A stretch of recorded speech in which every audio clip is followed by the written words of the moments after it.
lovely wishes. It's Holly. Welcome back to Dandelion Stitches. As you can see, our background is different, and I am not alone. This is my sister. Her name is Kathy. And as I have mentioned, I consider Kathy to be a master quilter. Oh. So we're going to get all the dirt on being a quilter with some experience. So remember this? Yeah, so let's talk that first. Somebody asked me to be sure to ask her how she felt about the mystery boxes. And so I brought the ginger quilter one, the one with these little dudes, and had her look through it. And what do you think? What do I think? First of all, I love fall colors, and the colors are great. I like these fall colors. You could do a whole lot with these. I like this one is a pretty color. Yeah, this one is a pretty. They can't see. That's right. Yeah. And I think it would be fun. The fun ways to combine. Some are big, but some of them are not. Mm-hmm. And it's not. I like this. I like the greens. And $55 worth. Do you like it? Well, as we laughed before, I'm frugal. So $55. But then again, when you stop and think the cost of the batting and the pattern and the fabric's not inexpensive. Maybe so, yeah. Okay, you heard it here first. Okay, so my first question is, how weird was it to have Mom come home and tell you she was pregnant with me? Now, this is going to sound kind of funny, but that was a long time ago. Yes, it was a long time ago. Kathy is 16 years older than I am, so she was 16 when I was born.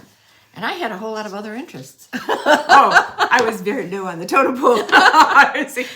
Well, she grew on me. Okay. But yeah, it was kind of like, whoa. So Kathy and I have not lived in the same location pretty much for the majority of my life until she moved back here to Rockford, and it's a good thing. It is a good thing. Yes. Okay, so when did you, because I don't remember this at all, when did you start taking an interest in quilting? We moved to upstate New York in the early 82, I think it was. Craig, our son, was a senior in high school, which was really popular. But I didn't know anybody, and the local high school where he was finishing his high school career offered an adult class in beginning quilting. And I thought, well, hey, why not try that? So it was not a one-time thing. It was a series of classes. Every week we made a different pattern. So it turned out to be like a sampler quilt. And so that was where I learned to make all the old-fashioned kinds of quilt patterns. So I gave that one to Craig. He was still living at home. And I'm supposed to stop with the hands. The table pounding is genetic. I do it, but every time the camera moves. So put my hands in my lap. But then the first quilt I made after that was for the baby of one of our family members. And that was when I first started. Okay. So I remember that you quilted, and was it an entire quilt by hand? Mm-hmm. Do you prefer that to machine? Mm-hmm. Really? Okay. Really? She's strange. No. I do. I like the hand work. Okay. And so, yeah, the one I have on my bed right now is about 108 by 108. And it's based on borders. So it starts with the center medallion, and it goes borders out from that. So I pieced it all, and then I hand quilted it all, and I do like that best. We will go a show and tell. Yes, we will have a show and tell. So, but like the quilt that you just did for Derek, you did that by machine, just to be quicker, or just you kind of shake it up. Well, yeah, it took me a year to do the whole darn quilt as it was. Yeah, and so yeah, I did it because it was faster, and that one was a real tessellated kind of an Escher kind of quilt. Yeah, it was so cool. And that was hard to keep track of. And so my machine ripped out a lot, but It was all blacks and grays, and it was amazing. All right. What comes for you? I think I know the answer to this question, but I'm going to ask it anyway. Is the pattern come first or the fabric? the pattern. The pattern. Okay. When I go shopping in a quilt shop, if I don't have a project for the fabric, I don't usually buy fabric just to buy fabric. I have, but not usually. Okay. So do you consider fabric to be inspiring, or is it really just a means to the end? Like you don't. Usually, yes, a means to an end. Okay. Sometimes there'll be a piece of fabric that just says, "Take me home," and I've done that a time or two, but I haven't always used it much. So I think she saw my stash at one point, and I think the appalled look on her face was, because I'm the opposite. I'm like all about the fabric, and I'll just figure out something to do with it. So, do you have a favorite color palette? Something that you're always drawn to? well, fall almost always, but then it kind of goes with the flow. So. Quilting notion you can't live without. I think I have a long 24-inch ruler that has a lip on one end that can bump up to keep my hands in my lap. No, it's It bumps up against the cutting mat so it stays real straight. And then I have a suction handle on it. So I think that's my favorite. Well, that and a rotary cutter, but. yeah, you can't make it up. And friction pens. Oh yeah, I really like those. yeah. Do you starch your fabric? No. Do you pre-wash? If it's red, I do, or black. I did a lot of it with that quilt I did for Derek because with the black really did bleed a lot. But otherwise, no, I don't. I don't wash it. So how many years have you been quilting? Do you think? Since '82. Okay. So That was quick. that's how long it was. 40 years. 40 years. So do you see quilting for you as just a hobby or as a legacy? Or both? Well, my daughter's picked it up some, but mostly a hobby. But all of the, because my grandchildren, every grandchild she's made a quilt for, and my Well, I didn't think about a legacy that way. yeah, So maybe, yeah. okay. And she made a quilt for my daughter when she graduated from high school, and she still she's washed that's it like nice to- 9 gazillion times. Well, I'm glad to know that. But yeah, she still pulls it out every now and then. So, any advice to a new quilter or to just quilters in general? Take pictures. Yeah. Take a picture, and I have an album. And this was easier before cell phones got to be such a thing, because now I don't even know if you can go buy a throwaway camera and just have it, because now they're on my phone, but they're not in my album. But I kept it from the beginning, and I've made quilts for the very first baby quilt I made. Now I've made 2 for his children. And so that is kind of a legacy, I guess. Yeah. But yeah, pictures is a big thing. That, and if you can do it, a design wall. Yeah. Oh, yeah. When I did the black and white quilt, I couldn't have done it without the design wall. Yeah. My design wall is temporary. It like folds all up and goes in a bag, and it's like on a frame. And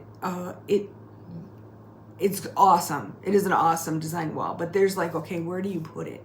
And because she's got a lot of basement space, and I do not. So it's usually in the hallway. Which, But then you can't stand back from it very easily either. Yeah. And then I think about our sister-in-law, Connie, who lived in my gosh, yes. a motorhome. Yeah. And she laid it out on her bed. Yep. But She made it work. She did. And she loves it. Boy. I haven't talked to her in a while. We really ought to get a hold of her. Anything you want to share?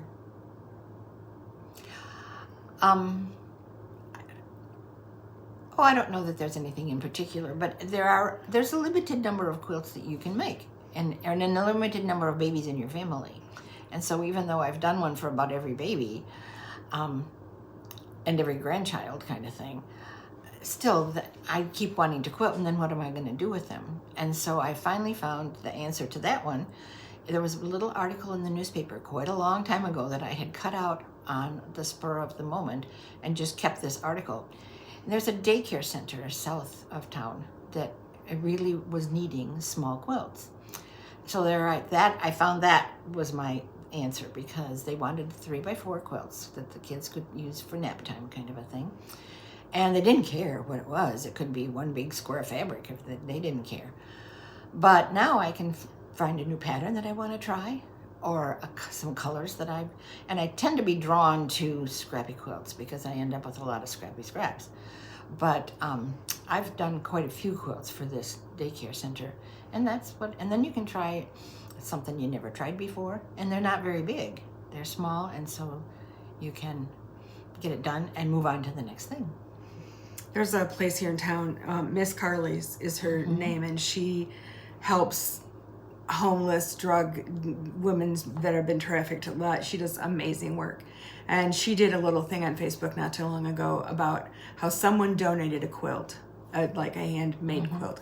And the person who got that blanket was just overcome with emotion that it wasn't, I mean, they're happy for any blanket. That's not, but that someone had taken the time to create something and they were able to have that blanket.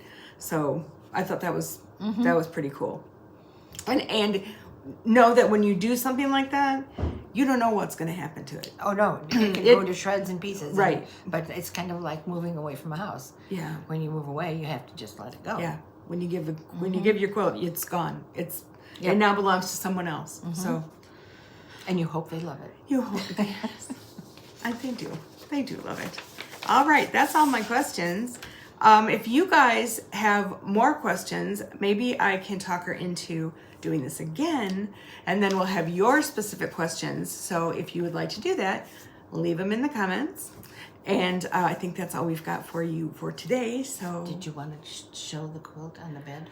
I will insert the quilt on. There's two on that I'm going to show. I will insert them at some point in this, but for now, be well, be safe, and I'll see you soon. Goodbye. Bye.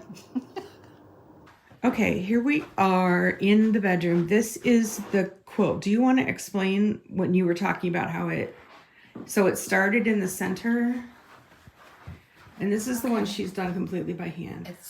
It started here and with the star, and then it moved out from that. So there's a fat square here and then there is just a little border here. And then the next border is on point squares, a little bit bigger. Then the next one is the same as this one. And then the border after that, half square triangles all the way around. And then a row of smaller stars, like the middle. Okay. And then it goes down into just a rectangle and another row of stars at the bottom. This one, I find one of the hardest things for me to do is quilt, to decide how to quilt. This was so easy because you didn't have to figure the whole quilt out. I quilted it one way here, and then I had like just grid pattern here. This one has a little leafy kind of a thing going all around. And then I did that one on this one again. This one had a different design in this, different again in this. So I could just start in the middle and work my way out. And it was not a challenge to figure that out. Again, may I just say, by hand. Look at how perfect the stitches are. They're like, goodness gracious. So, and then you did I did the pillow shams. Yeah, because the border around the outside of the quilt is this dark. And I made the last border whatever width I needed it to be to come down to the floor, because I didn't want a skirt on the bed.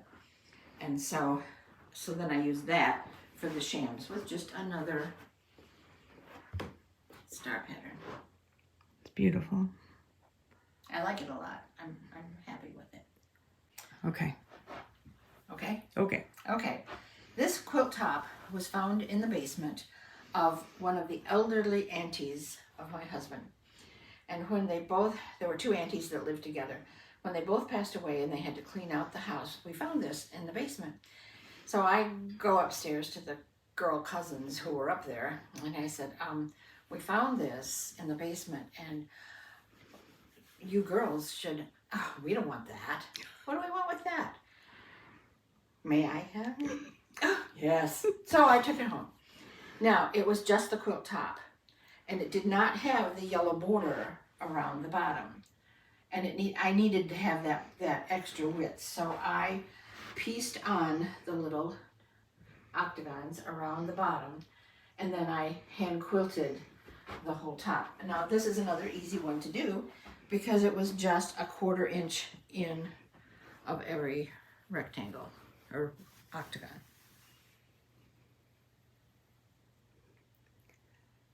And I wonder which auntie made it, what their thoughts were. And I'd love to know who wore this dress, or was this Yeah. somebody's apron, Yeah. or, yeah, I'm sure there's a lot of story in there.